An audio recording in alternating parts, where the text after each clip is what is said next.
জাগরণচন্দ্র স্মরণের ৪২তম শহীদ দিবসে রক্তদান শিবির বসন্তপুরে। ১৯৮৪ সালের ২০ মে নৃশংসভাবে খুন হন এলাকার বিশিষ্ট শিক্ষক, সাহিত্যিক ও সমাজসেবী জাগরণচন্দ্র সরেন। শ্রদ্ধার সঙ্গে তার শহীদ দিবস পালিত হয়ে আসছে ৪২ বছর ধরে। মঙ্গলবার ৪২তম বলিদান দিবস স্মরণ সভা ও রক্তদানের মধ্য দিয়ে পালিত হল মানবাজার ২ নম্বর ব্লক তৃণমূল কংগ্রেসের উদ্যোগে বসন্তপুর মোড়ে। প্রথমে শহীদ জাগরণচন্দ্র স্মরণের মূর্তিতে মাল্যদান ও পুষ্পার্ঘ্য নিবেদন করে শ্রদ্ধা জানানো হয়। তারপরে বসন্তপুর উচ্চ বিদ্যালয়ে একটি স্বেচ্ছায় রক্তদান শিবির অনুষ্ঠিত হয়। এই রক্তদানের মধ্য দিয়ে দিনটিকে স্মরণ করে রাখতে চান এলাকার মানুষ। এই রক্তদান শিবিরে প্রায় ৮০ জন রক্তদাতা রক্তদান করেন। উপস্থিত ছিলেন ঝাড়গ্রাম লোকসভার সাংসদ কালীপদ সরেন, তৃণমূল কংগ্রেস পুরুলিয়া জেলা চেয়ারম্যান শান্তিরাম মাহাতো, জেলা সভাপতি রাজীব লোচন সরেন, জেলা পরিষদের সভাধিপতি নিবেদিতা মাহাতো, জেলা এসটি সেলের সভাপতি কলেন্দ্রনাথ মান্ডি, জেলা পরিষদের পূর্ত কর্মাধ্যক্ষ হংসেশ্বর মাহাতো, জনস্বাস্থ্য কর্মাধ্যক্ষ প্রতিমা সরেন, বঙ্গজননী সভানেত্রী নিয়তি মাহাতো, জয় ব্যানার্জি ছাড়াও উপস্থিত ছিলেন মানবাজার ২ নম্বর পঞ্চায়েত সমিতির সভাপতি বাসন্তী মাহাতো, সহসভাপতি সুধীর কুমার সরেন, বান্দোয়ান পঞ্চায়েত সমিতির সভাপতি রিঙ্কু মাহাতো সহ অন্যান্যরা। এদিন বক্তারা জাগরণচন্দ্র স্মরণের কর্মজীবনের বিভিন্ন সংগ্রামের কথা তুলে ধরেন সকলের কাছে।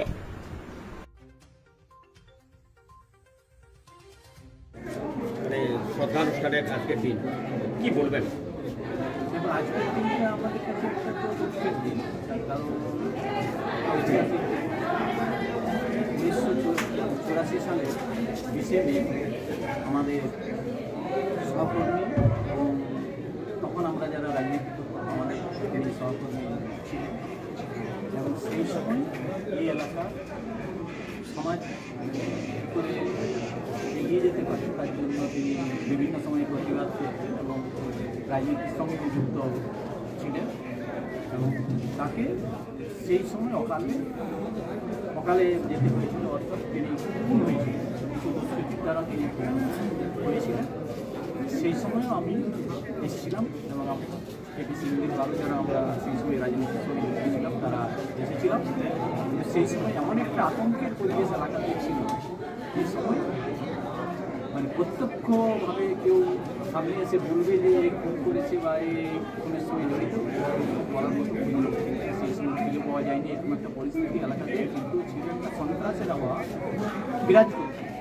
এই যে সন্ত্রাসের অভাব বিরাজ করলে সেই থেকেই আমরা কিন্তু তারপর থেকেই আমরা পরবর্তীতে যেটা আমরা শহীদ দিবস হিসাবে মানে শহীদ স্মরণ অনুষ্ঠানটা বলে আসছে, তার ৪২তম শহীদ স্মরণ অনুষ্ঠান। এই শহীদ স্মরণ অনুষ্ঠানে আমরা সবাই এসেছিলাম, তার সঙ্গে উপযুক্ত আমাদের এলাকার বিধায়ক এবং বর্তমানে নমনীয় তৃণমূল কংগ্রেসের সভাপতি, সেও এই অনুষ্ঠানে আয়োজকদের মধ্যে একজন। এখানে স্থানীয় মানুষ যারা আছেন তারা এটা আয়োজন করে থাকে, কেউ তার সঙ্গে যুক্ত থাকে। আমরা তো সেই ইতিহাসটা আজকে মানুষের কাছে জানানো দরকার যে একদিকে তার আত্মার চিরশান্তি কামনা করি, আর তার সাথে সাথে বর্তমান দিনের কথা যদি আমরা ভাবি তাহলে বর্তমান দিন আর তখনকার দিন ছিল কাশ্মীর পার্থক্য। তখনকার দিনে একটা সন্ত্রাসের পরিবেশ ছিল, আতঙ্কের পরিবেশ ছিল, মানুষ ফ্রিলি মুভমেন্ট করতে পারতো না, নাহলে দিনের বেলা খুন হচ্ছে অথচ কোনো মানে কেউ দেখেনি, এরকম একটা অবস্থা।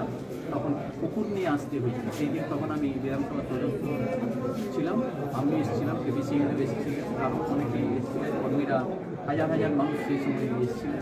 কিন্তু পরবর্তী ক্ষেত্রে আমরা এইটাকে শহীদ স্মরণ অনুষ্ঠান হিসাবেই আয়োজন করে থাকি, সেইভাবেই কয়েক বছর ধরে চলে আসছি। এবং এই দিনটা আজকের দিন অত্যন্ত মানে আমাদের কাছে বলতে গেলে এটা এমন একটা দিন হয়েছে যে শহীদের রক্ত যে হবে না কেউ ব্যর্থ, সেটা আজকে প্রমাণিত হয়েছে। মমতা ব্যানার্জি আশা করে সেটা প্রমাণ করেছে যে তিনি যেমন শহীদ স্মরণ অনুষ্ঠান ২১শে জুলাই করেন, আমরাও এখানে কিন্তু আমাদের সেই সময় যারা শহীদ হয়েছিলেন তাদের বিভিন্ন সময়ে অনুষ্ঠান আমরা করে থাকি। এইটাই হচ্ছে আমাদের সবথেকে বড় বৈশিষ্ট্য। এবং মমতা ব্যানার্জি তো আমাদের পরিবর্তনের কথা বলেছিলেন, পরিবর্তন হয়েছে, কিন্তু তিনি বলেছিলেন বদল চাই, বদল করে উন্নয়নের মধ্য দিয়ে বাংলাকে একটা উপহার দিয়েছে, বাংলার মানুষের মধ্যে হাসি ফোটানো শিখিয়েছেন। এটাই আজকের দিনে সবচেয়ে বড় বিষয়।